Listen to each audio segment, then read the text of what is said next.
유비대 조조의 머리싸움. 과연 그 승자는? 안녕하세요. 미르의 행복지마입니다. 조조는 다정하게 유비의 손을 잡고 자신의 뒤뜰로 인도합니다. 현덕, 농사를 배우는 일은 쉽지 않소. 어떠시오? 할만하오?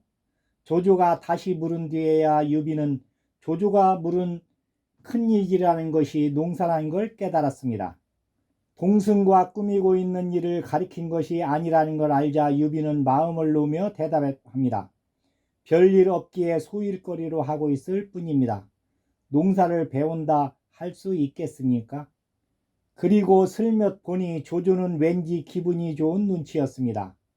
아마도 몰래 사람을 놓아 유비의 동태를 살피다가 그가 흙을 주무르고 소일한다는 말을 듣고 속 깊이 가진 의심을 다소나마 푼 모양이었습니다. 유비는 속으로 새삼 채마밭 가꾸기를 잘 시작했다는 생각이 들었습니다. 매와 가지를 보니 매실이 잘 익었더구려. 문득 지난해 장수를 칠 때의 일을 생각하니 감회가 새로웠소. 그때 행군 중에 장졸들이 모두 목이 말라 했는데 나는 한 가지 꾀를 썼더랬소. 채찍을 들어 앞을 가리키며 우리가 치러 가는 곳, 그곳에 매화숲이 있다고 거짓으로 소리친 것이요. 그 말을 들은 군사들은 매실의 신맛을 생각하자 한결같이 입에 침이 돌고 그래서 잠시 갈증을 잊을 수 있었던 것이요. 이제 그 매실을 보니 어찌 느껴지는 것이 없겠소. 마침 당근 술이 잘 익었기에 매실을 안주로 공과 함께 술잔을 나누고 싶었소. 그 때문에 허저를 보내 현덕을 청한 것이요.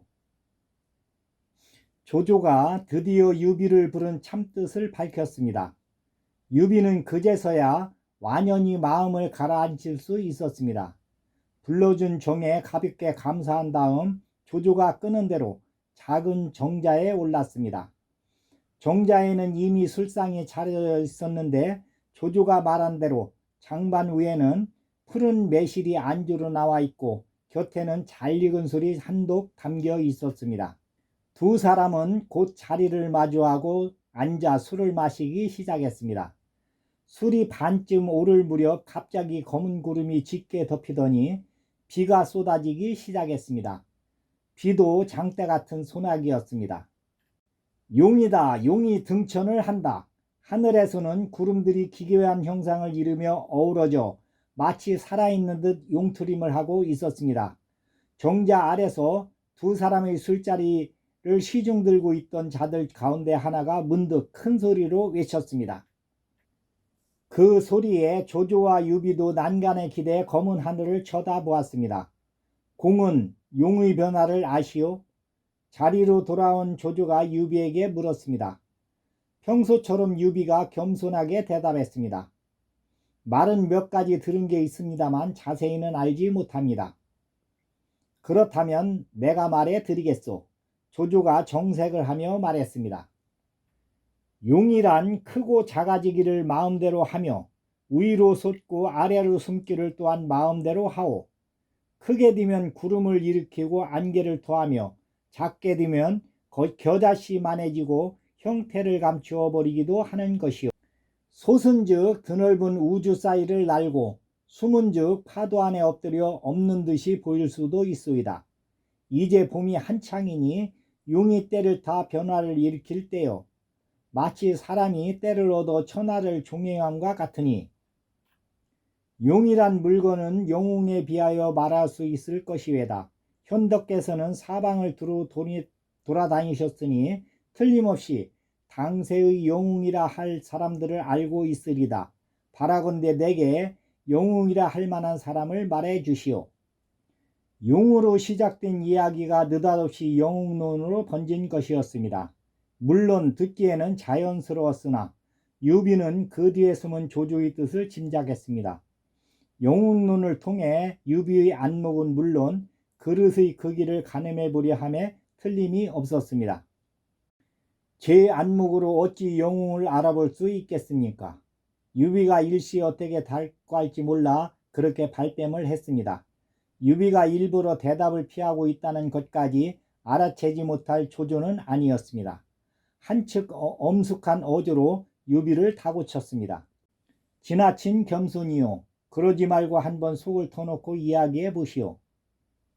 제가 성상의 은혜로 조정에까지 올라와 벼슬다리를 하게 되었습니다만 천하 영웅에 대해서는 실로 아는 바가 없습니다. 유비가 다시 한번 의문을 떨었으나 소용이 없었습니다. 그 얼굴은 모른다 해도 이름은 듣지 않았겠소? 어디 들은 대로라도 말씀해 보시오.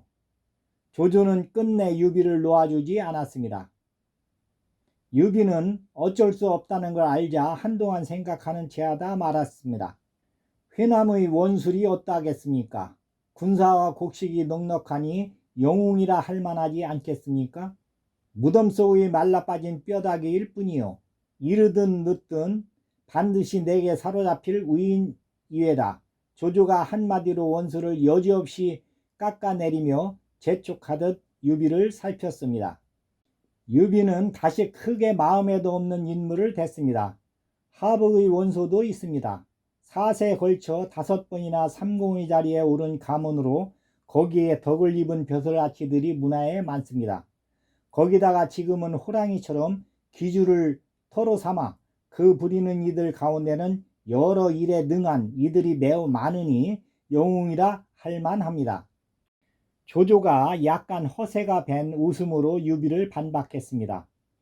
원소는 겉모양이 반듯하나 담이 작고 일을 꾸미기는 좋아해도 맺고 끊는 힘이 없소. 큰 일을 하려 하면서도 지나치게 제 몸을 사리고 엉뚱하게도 작은 이익에는 목숨까지 잊고 덤비니 어찌 영웅이라 할 수 있겠소이까. 또 한 사람 생각이 나는 이가 있습니다. 강하의 여덟 준제의 하나로 위엄이 구주에 떨친다는 유경승은 영웅이라 할 만합니다. 유비는 형주에 있는 유표를 들먹여 보았습니다. 조조는 한층 가소롭다는 듯 고개를 저었습니다. 유표는 헛된 이름뿐 속은 아무것도 없는 자요. 영웅이 아니외다. 그럼 한창 혈기 있고 억센 손백부는 어떻겠습니까? 지금 강등을 다스리고 있으니 영웅이라 할 수 있을 것입니다. 손책은 그 아비의 이름을 물려받은 것 뿐이니 영웅이라 할 수 없소. 익주의 유계옥은 어떻겠습니까? 끝까지 놓아주지 않는 조조에게 까닭물을 불안까지 느끼며 유비는 익주의 유장까지 끌어냈습니다. 험한 산천의 의지에 겨우겨우 제 땅이나 지켜나가는 우인을 자신은 한 번도 영웅이라 여겨본 적이 없음에도 조조의 신문 같은 물음을 배견하지 못해 주어 섬긴 것이었습니다. 유장이 비록 종실이라 하나 다만 집 지키는 게 지나지 않소. 어찌 영웅이라 하겠소. 조조는 마찬가지로 부인해놓고 또다시 유비를 빤히 쳐다보았습니다. 유비는 한층 다급해지는 기분으로 생각나는 대로 이름을 대기 시작했습니다. 장수, 장로, 한수 등은 어떻게 생각하십니까? 그들은 말할 가치조차 없는 소인들이요. 그야말로 시시한 조무래기들이지. 조조가 손뼉을 치고 웃으며 그렇게 말했습니다. 그러나 두 눈만은 여전히 유비를 살피고 있었습니다. 유비는 아무것도 모르는 채 능청을 떨며 화제를 돌리려고만 애를 썼습니다. 지금 제가 된 사람들을 빼면 이 비가 실로 아는 바가 없습니다. 하지만 조조는 기어이 유비가 속으로 두렵게 생각하던 말을 꺼내고 말았습니다. 무릇 영웅이란 가슴에는 큰 뜻을 품고 배에는 좋은 지무가 가득한 사람으로 우주의 기문을 머금고 하늘과 땅의 뜻을 토해내는 자요. 그렇게 말해놓고 의미심장한 눈길로 유비를 보며 씩 웃었습니다. 유비는 여전히 모르는 채 어리석은 질문을 던졌습니다. 그런 사람이 누구이겠습니까? 정말 모르겠소? 조조가 다짐하듯 그렇게 묻더니 손가락을 들어 먼저 유비를 가리키고 이어 자신을 가리키며 호탕하게 말했습니다. 지금 천하의 영웅이라면 오직 현덕과 여기 이 조조가 있을 뿐이요. 그 말을 듣는 순간 유비는 눈앞이 아뜨겠습니다.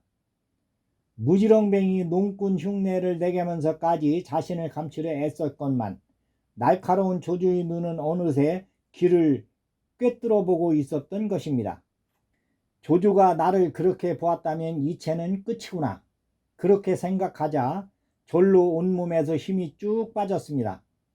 꼼짝없이 그의 소나기에 잡혀 그로서는 영원히 그대로 잡혀 있거나 죽어서만이 그의 소나기를 빠져나갈 수 있을 것 같았습니다. 그 바람에 자신도 모르게 유비의 손에 쥐어져 있던 수저가 떨어져 탁자 아래로 흘렀습니다. 그런데 때마침 한 줄기 소나기가 쏟아지며 뇌성이 크게 일었습니다. 조조의 말에 몰라 수저를 떨어뜨려 놓고야 일이 나쁘게 된 것을 알고 당황하던 유비는 얼른 그 뇌성을 핑계 삼았습니다. 머리를 숙이려 바닥에 떨어진 수저를 주우며 짐짓 부끄러운 듯 말했습니다. 좀 전의 전등 소리가 얼마나 무시무시하던지 그만 이렇게 수저를 떨구고 말았습니다. 조조가 수저를 떨어뜨린 이유를 캐물을 것에 앞질러 대비하는 한편 자신의 겁 많음을 가장함으로써 조조의 의심을 덜기 위해 꾸며댄 말이었습니다. 워낙 알맞은 시간에 울린 뇌성이라 조조도 그것까지는 의심하지 못했습니다. 그리고 농담 삼아 물었습니다. 장부도 뇌성을 무서워하는 것이요? 성인께서 빠른 번개와 매서운 바람이 일면 반드시 변개가 있다 했습니다. 어찌 두렵지 않겠습니까? 유비가 더욱 두려움을 과장하여 되물었습니다.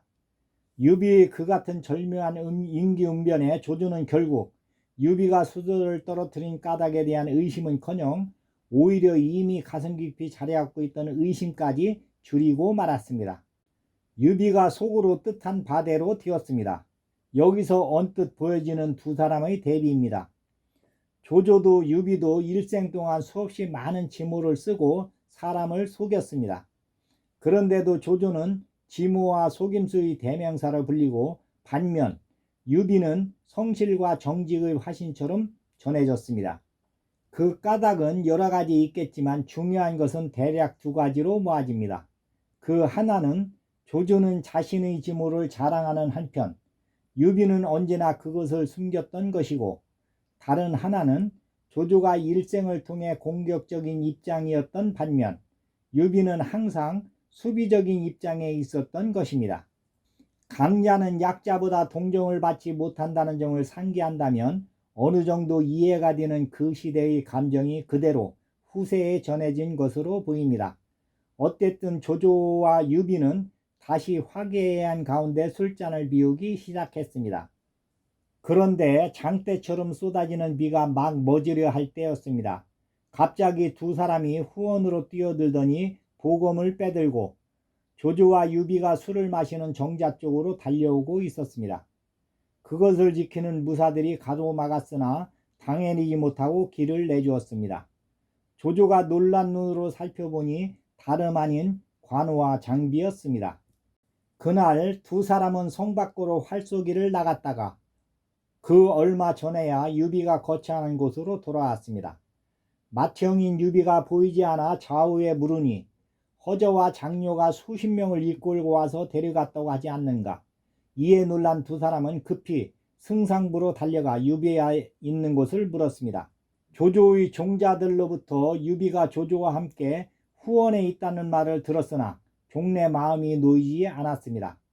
혹시라도 조조가 그렇게 유비를 불러들여 죽일지도 모르는 일이었습니다. 아무래도 안 되겠네. 우리가 함께 뛰어들어가 형님을 지키세. 관우가 그렇게 말하자 장비도 두말 없이 따랐습니다. 그 기세가 어찌나 흉흉한지 아무도 막지 못하다가 조조가 있는 후원에 이르러서야 비로소 가로막는 자가 생긴 것이었습니다. 그러나 그들도 이미 그 두 사람의 주인이 자기의 주인과 유쾌하게 담소하며 술을 마시고 있는 걸 오래 보아온 뒤라 피를 보아가며 막으려고는 들지 않았습니다. 그 바람에 관우와 장비는 더 큰 소동 없이 칼을 빼든 채 유비의 등 뒤로가 시립할 수 있었습니다. 그대들 둘은 어찌하여 이렇게 오셨소? 조조가 약간 어이없는 얼굴로 관우와 장비를 번갈아 보며 물었습니다.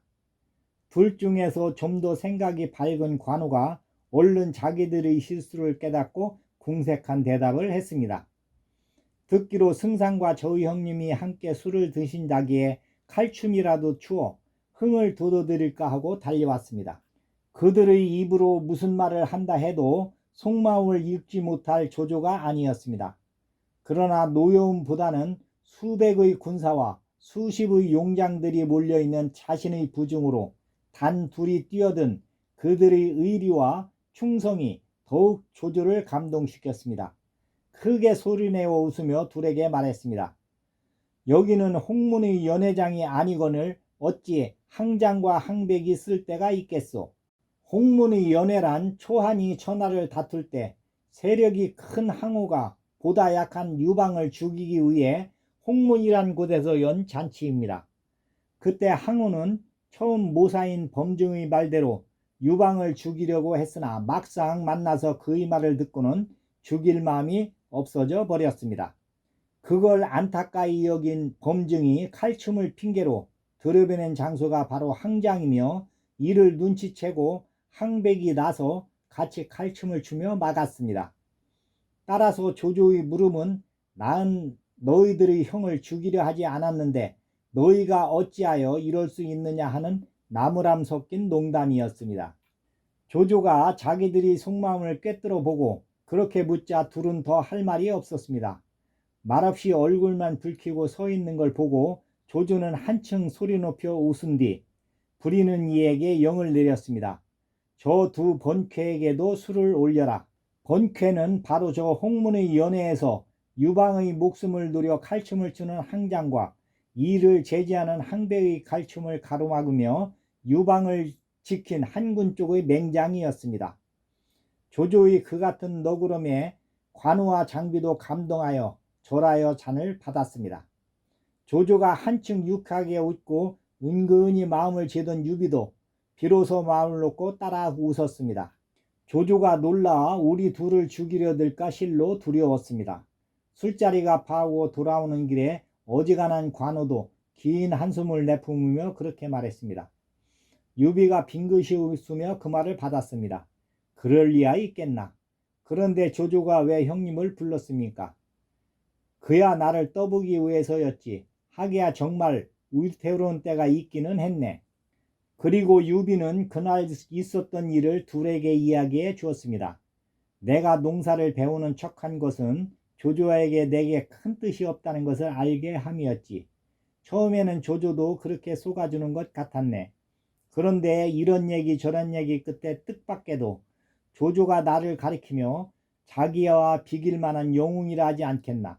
나는 그 말에 놀라 그만 나 자신도 모르는 사이에 수저를 떨어뜨리고 말았네. 생각해보게 조조가 정말 나를 그렇게 본다면 당장 죽이지는 않는다 해도 영영 나를 이렇게 붙들어 둘 게 아닌가. 거기다가 수저를 떨어뜨려 놓고 나니 이번에는 조조가 그 일로 새로운 의심을 가질까 두렵더군. 만약 내가 놀란 게 그의 내 속셈을 꿰뚫어 본 때문이라는 걸 알면 그의 의심은 더 커지지 않겠나?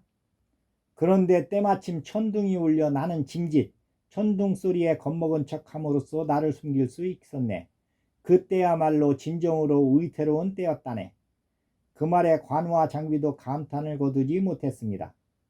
실로 놀라운 형님의 고견이십니다. 그리고는 한층 공경하는 눈길로 유비를 우러러 보았습니다. 여기까지 시청해 주셔서 고맙습니다. 1년 12달 365일 내내 만사 형통하시고 대박 나세요. 앞으로 더욱 좋은 방송으로 찾아뵙도록 최선을 다하겠습니다. 감사합니다. 좋은 날 되세요.